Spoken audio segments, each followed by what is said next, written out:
Good morning, good afternoon, good evening, wherever you may be tuning in from. Welcome to episode 96, Jason, of Industry Insights. We are continuing our long-running series on ransomware.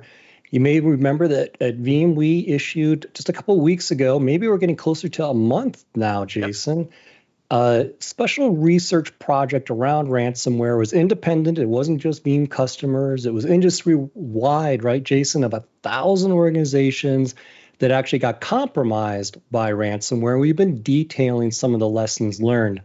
But Jason, we want to invite everyone to give a shout out where you might be tuning in from. Please put that in the comment section. We've pre-populated where Jason is in Texas. I am in Colorado. We've got production taking place in Georgia as well as overseas in Romania. And I see that we've already got Ohio that's tuned in as well. And thank you to our Veeam team. Thank you for those that have already chimed in. Be sure to put any questions, comments, or just give us a shout out where you might be tuning in from.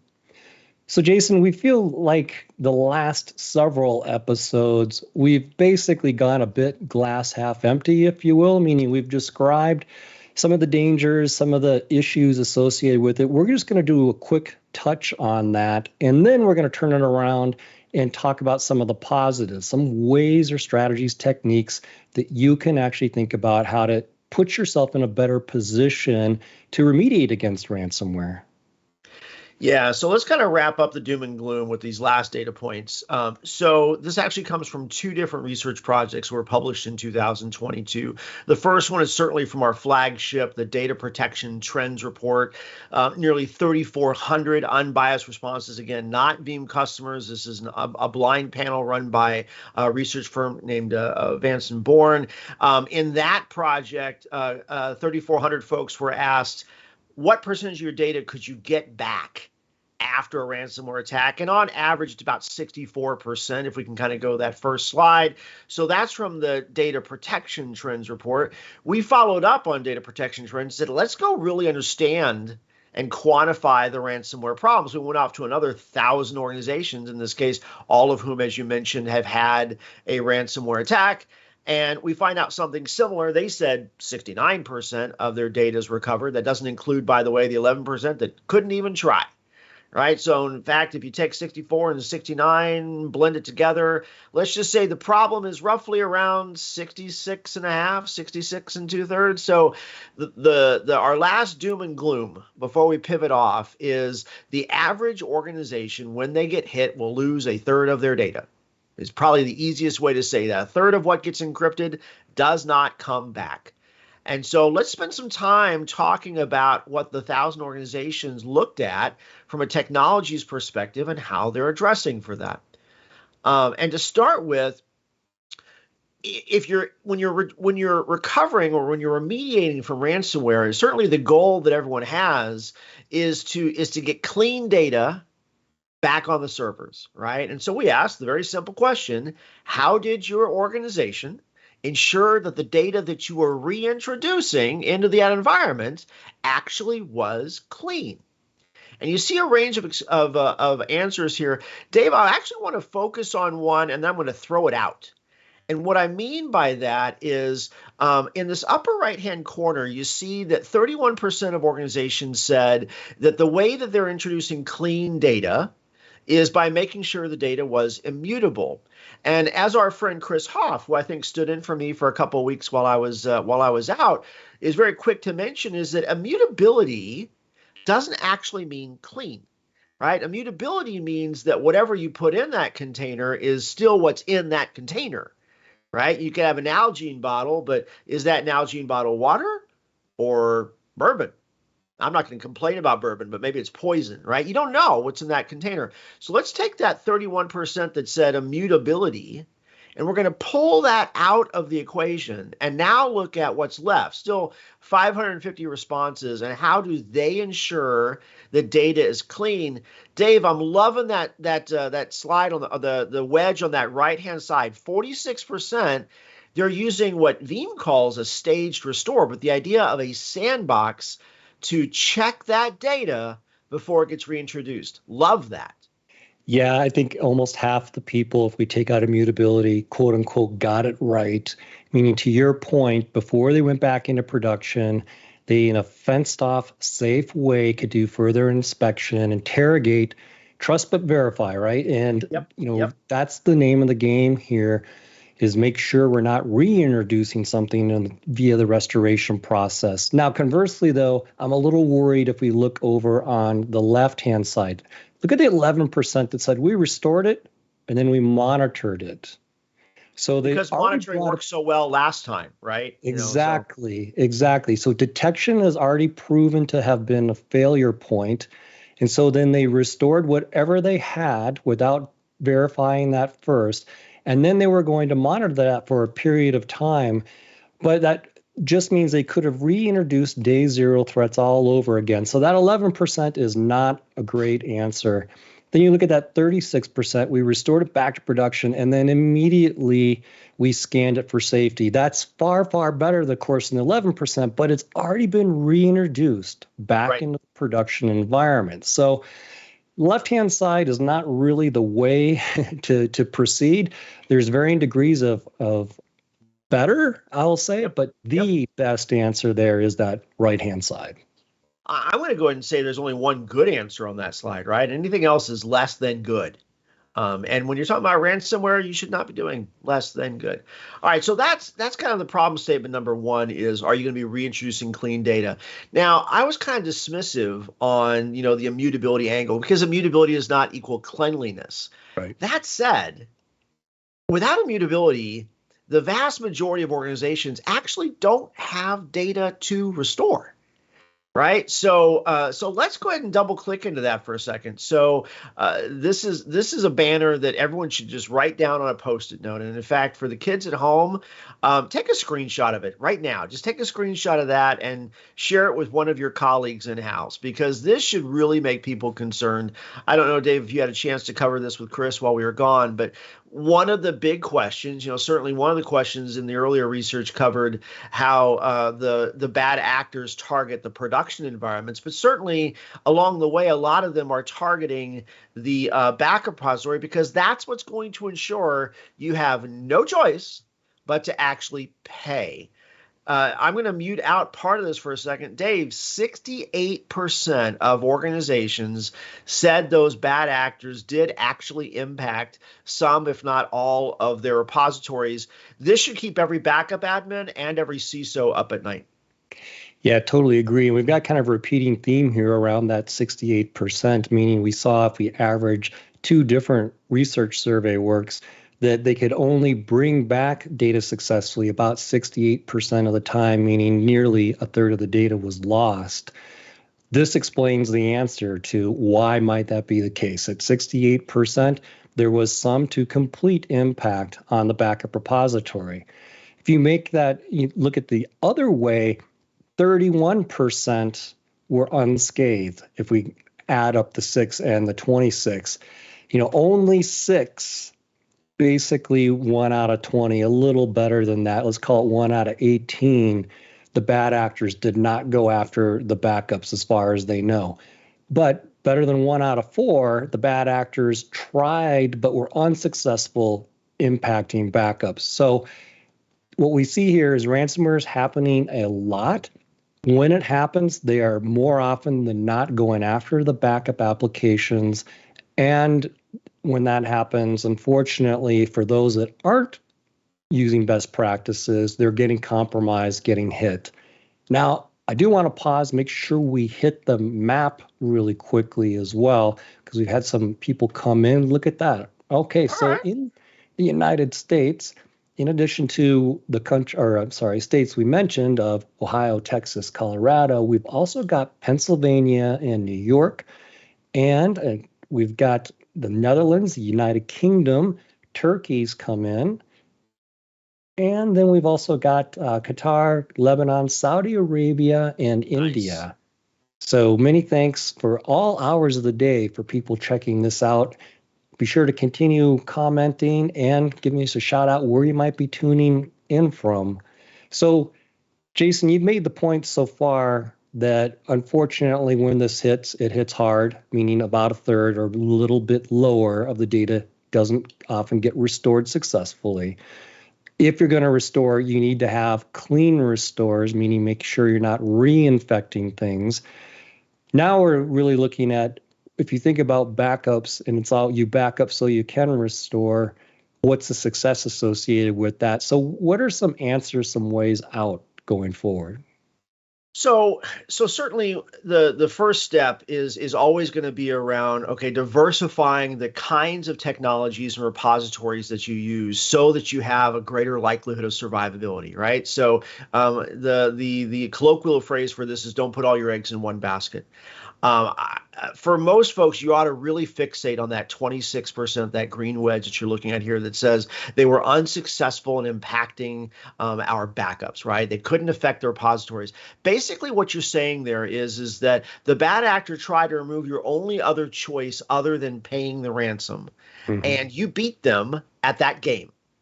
Right? So let's talk about what does that really look like. And so one of the questions we asked right behind that is to look at what technologies are organizations actually using in order to provide that, whether it's offline repositories, whether it's air-gapped repositories, whether it's immutable. There's lots of ways to separate the repository from live access where it can actually be maligned by a bad actor. And so in this case, we came up with a couple different cloud options, a couple different disk options. There's a tape option there. I love the fact that for most organizations, a survivable copy shows up in a hyperscale cloud, right? So we've talked, gosh, Dave, most of this year on how hybrid architectures and embracing cloud is certainly part of every modern production strategy. Should not surprise anybody that it's also part of every modern protection strategy as well. So I love that that's top of mind. One thing that we did to kind of really look at how this kind of comes together, though, is let's figure out what kinds of blends they are. And the punchline here, again, this is another screenshot worthy slide for folks, is in general, 3 out of 4 organizations have a cloud that is in some way offlineable, air-gappable, immutable, right? So maybe it's in the technology within that cloud repository. Maybe it's something where those buckets are removed from hot access or not. I mean, there's different ways to do that, but 3 out of 4 organizations have a cloudy protected tier. 2 out of 3, 67%, have an on-premise disk-based tier, which in some way is offlineable, air-gappable, immutable, persistent, right? And then Dave, 22%, tape. Tape still matters, right? It is hard to get more air gapped than take that tape out of the drive, stick it on a shelf. Can I get an amen from you, brother? Yeah, absolutely. You know, what I love about this is, of course, this totals up to more than 100, meaning people are using multiple immutable or air-gapped offline strategies, which is absolutely appropriate. Yep. And it really shows that there is no one technology, one delivery model that makes sense for everyone, meaning hybrid is a word that we've been using for years. What we clearly see here is a hybrid approach to immutable and offline protection, utilizing cloud services, utilizing on-prem still, utilizing a variety of technologies. That is absolutely appropriate. Here's a great example, Jason, where I think the survey base of about 400 that we got to said they did it and they did it correctly, in my opinion. Now, that 5% is, a little interesting down below, but what we can say is that overall, people are understanding when it comes to protection and remediation against cyber threats, more mechanisms, more capabilities are better than fewer.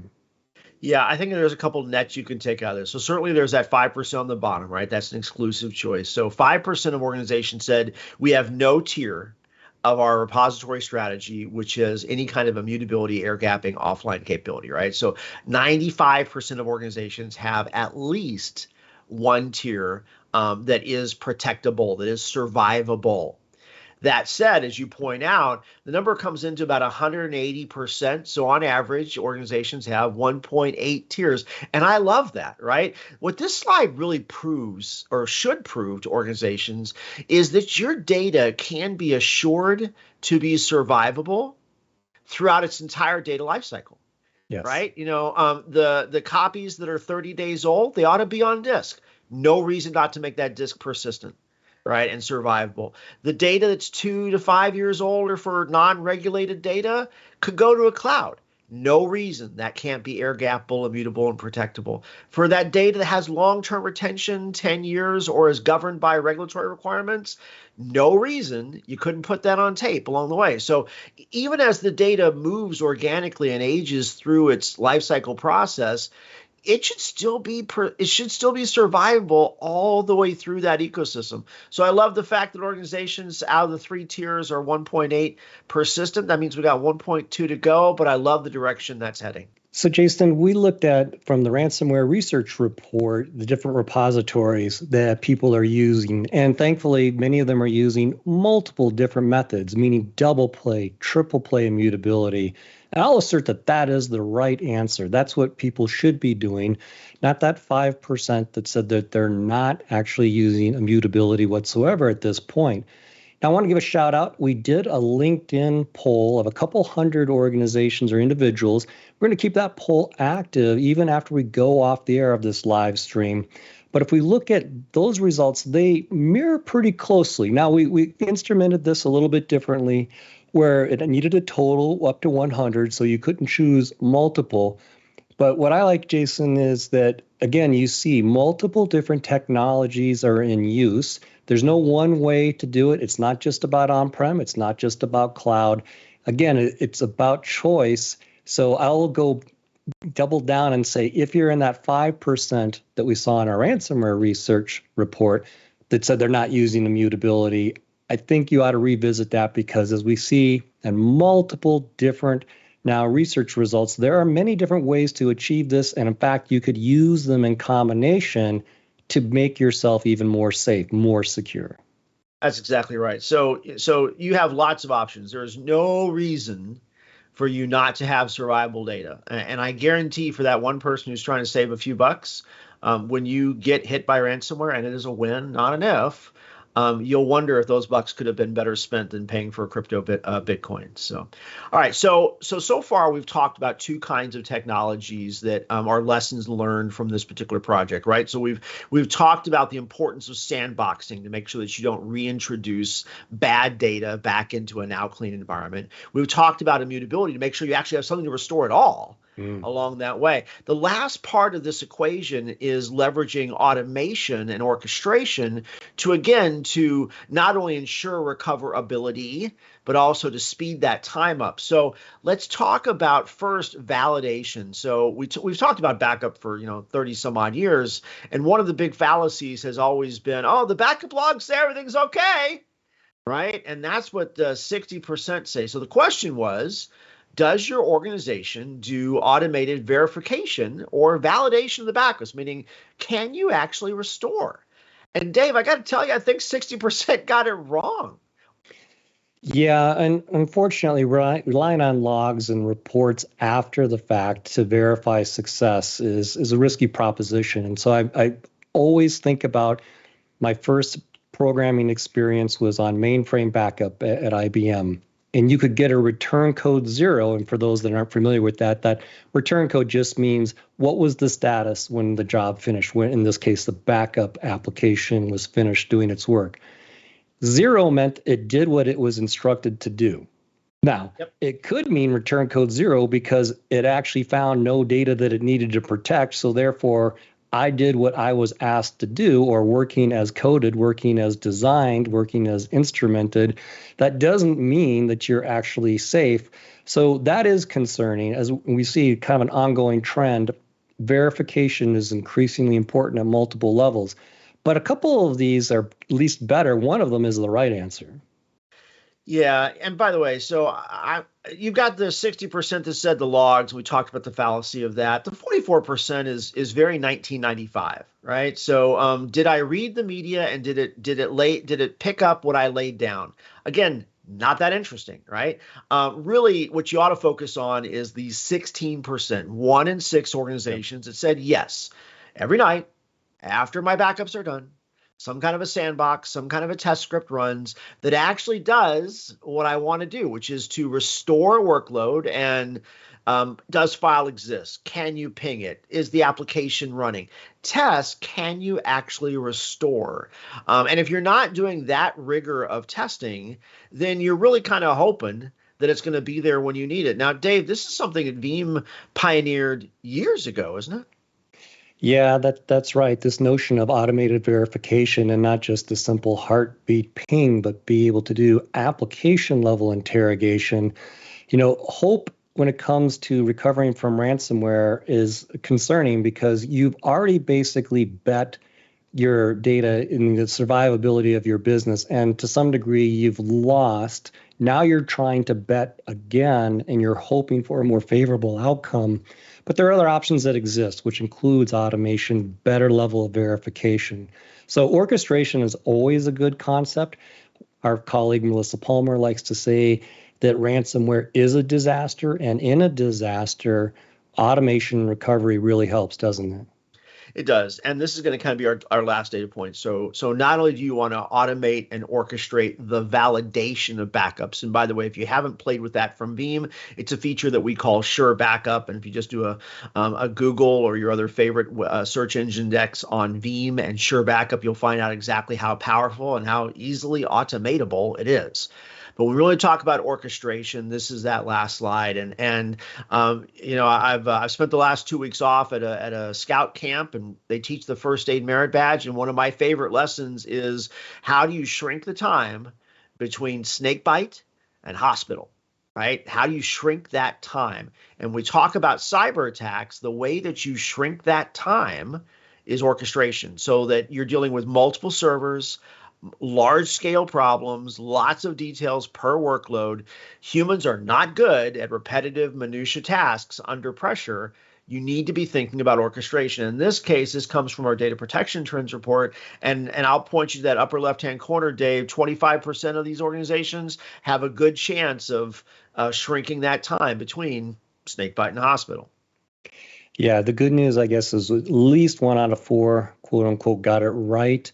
The other 2 responses, manually reconfigure, to your point, Jason, at time of high impact, at time of high stress, at time of when the CEO, the CIO, and everyone else is looking over your shoulder, either physically, literally, or virtually asking for, when are we going to be back? When are we going to be back?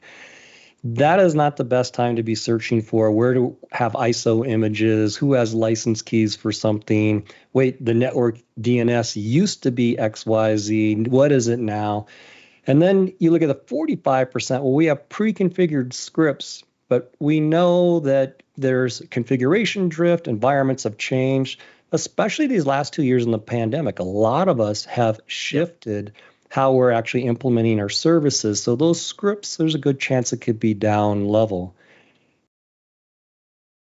So as we begin to wrap up, sorry, I didn't mean to step on you there. What we want to do is just give you a little shout out. This coming Friday, we won't have a show. We won't have a Tech Bites.